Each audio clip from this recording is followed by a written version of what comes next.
My name It's Lijen. I write a letter when I have a crush so intense that I don't know what else to do. There are 5 total. Peter with the beautiful eyes, Kenny from camp, Lucas from homecoming, John Ambrose from Model UN, and Josh, the boy next door.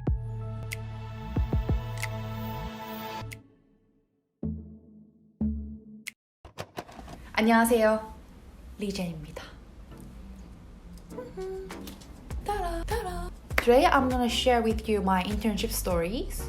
제가 오늘은 인턴십 얘기 좀 나눠보려고 합니다. 지금까지 4곳의 회사에서 인턴십을 했었는데 다른 직무에서 다른 종류의 회사에서 PR, 마케팅, HR, 대기업, 그리고 외국계 기업, 공기업 이렇게 경험했습니다. 타임라인 한번 말씀드려보자면 2학년 때는 학교 앞에 있는 스타벅스에서 한 7개월 동안 바리스타로 일을 했었고 돈을 모아서 그 다음 연도 네덜란드 교환학생 가는 거에 좀 보탰어요. 네덜란드 교환학생을 한 학기 동안 다녀오고 그해 2학기는 휴학을 하면서 제주도에 있었죠. 그때는 이제 부모님 일 좀 도와드렸고 복학을 2019년도 그러니까 4학년 때 했는데 그때 1년 동안 학생 리포터 총학생회를 했고 그 중간에 여름방학 때부터 인턴십을 하나를 했고 제가 그때가 4학년이었는데 부전공을 또 그때 선택을 했네요. 지금 생각해보니까.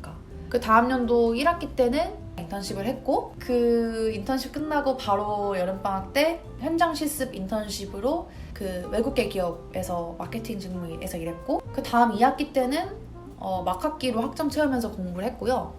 그리고 가장 마지막 최근에 했던 인턴십이 그해 겨울방학에 했었어요. 학교 인턴십으로 외국계 기업 인턴십을 했습니다. 그래서 제가 어떻게 인턴십을 하게 됐는지 어떻게 인턴십 기회를 찾았는지 누구의 도움을 얻었고 뭐 이런 여러 가지 이야기들을 한번 해보려고 합니다.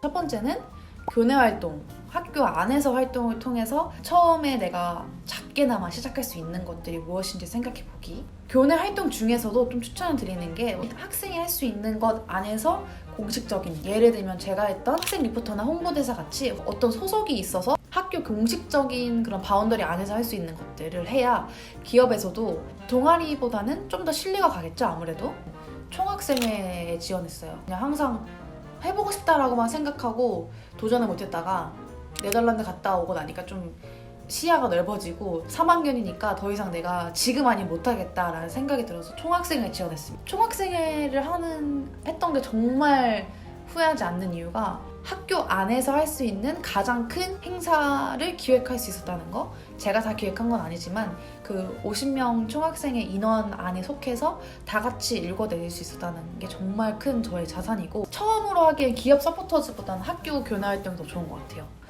기업 서포터즈라고 하면 그 기업의 그 산업이 너무 딱 특정이 되고 예를 들어서 화장품이라고 하면 화장품으로 시작해버리면 화장품부터 해야 될 것 같은 느낌이 들지만 교내 활동은 사회적인 활동 안에서 나는 이렇게 쌓아왔다라고 하면 처음 인턴십에 지원할 때 그 산업이나 직무가 그렇게 한정되진 않더라고요.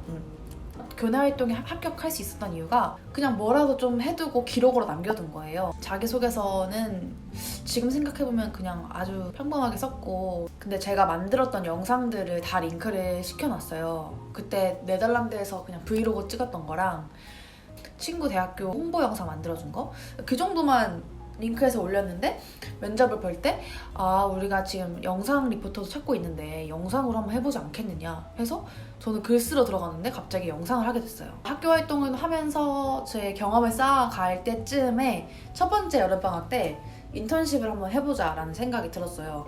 너가 했던 거는 그때그때 정리를 해놔라. 먼저 합격한 선배도 저한테 그렇게 조언을 해줬고 그 선배가 만든 포트폴리오를 좀 벤치마킹해서 사이트 형식으로 만들었거든요.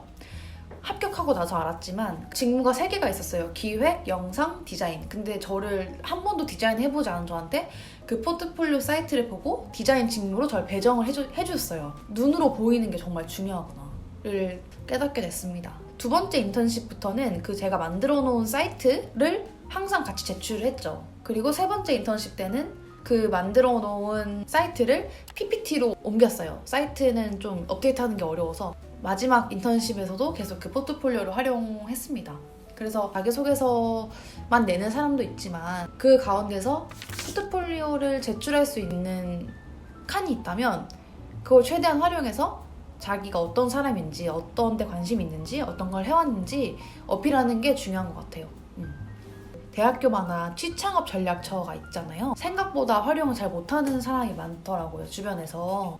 학교를 통해서 인턴십을 구하는 게 경쟁률이 확 줄어요. 뭐 제가 첫 번째 했던 기업도 정말 몇십 대 1? 한 40, 50대 정확히 기억은 안 나지만 40, 50대 1이었던 걸로 기억하는데 저희 학교 인턴십을 현장 실습이라는 단어로 이렇게 말하는데 매 학기마다 인턴십이 열려요. 제가 첫 번째 회사 말고 나머지 세 번의 회사는 전부 다 학교 현장 실습을 통해서 인턴십을 구했습니다. 학교를 활용하는 게 정말 제일 좋은 것 같아요. 경쟁률도 낮고 학교 지원금도 또 따로 주잖아요. 그러니까 일석이조인 것 같아요. 도움을 요청할 수 있을 땐 요청을 해야 돼요. 사실 지금 요즘 공채 다 없어지고 수시 채용으로 돌리고 있잖아요. 근데 그만큼 그 인턴십이나 그 회사를 먼저 들어가면 사람을 알고 있는 게 굉장히 큰 경쟁력이 되는 것 같아요. 왜냐면 첫 번째 인턴십 뚫는 게 사실 제일 힘든데 첫 번째 인턴십을 대기업에서 제가 할 수 있었던 이유가 저희 학교 선배가 먼저 그 인턴십을 하고 인스타그램 스토리로 그 다음 기수 인턴십을 홍보를 했어요. 먼저 이 길을 가본 선배를 제가 알고 있으니까 어떻게 들어갔지? 궁금해서 바로 연락을 했죠. 어떻게 들어갔고 무슨 회사고 무슨 일을 하는 건지 했더니 이런 회사고 자기는 이렇게 준비해서 들어갔고 다 되게 잘 도와주더라고요. 인턴십인데도 들어가기 힘들었어요. 포트폴리오도 냈고 사전 과제 PT, 5분 PT도 있었고 저 혼자 힘으로 절대 첫 번째 인턴십을 통과했다고 생각 안 하거든요. 먼저 연락을 해보세요. 같은 과가 아니라 한 달이 건너 아는 사람이더라도 사촌 오빠나 사촌 언니나 부전공생의 선배나 가고 저는 4번의 회사를 지원할 때 항상 일기장에 적어놨었어요.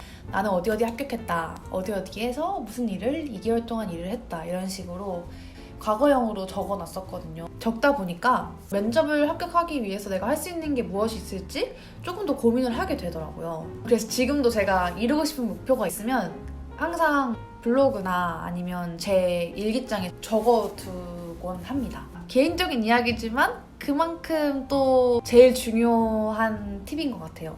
여기까지입니다. 후! 저는 이 카메라 앞에 서기 전까지는 정말 고민이 많고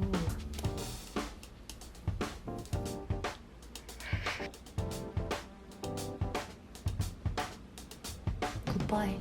Thank you for watching my video and bye.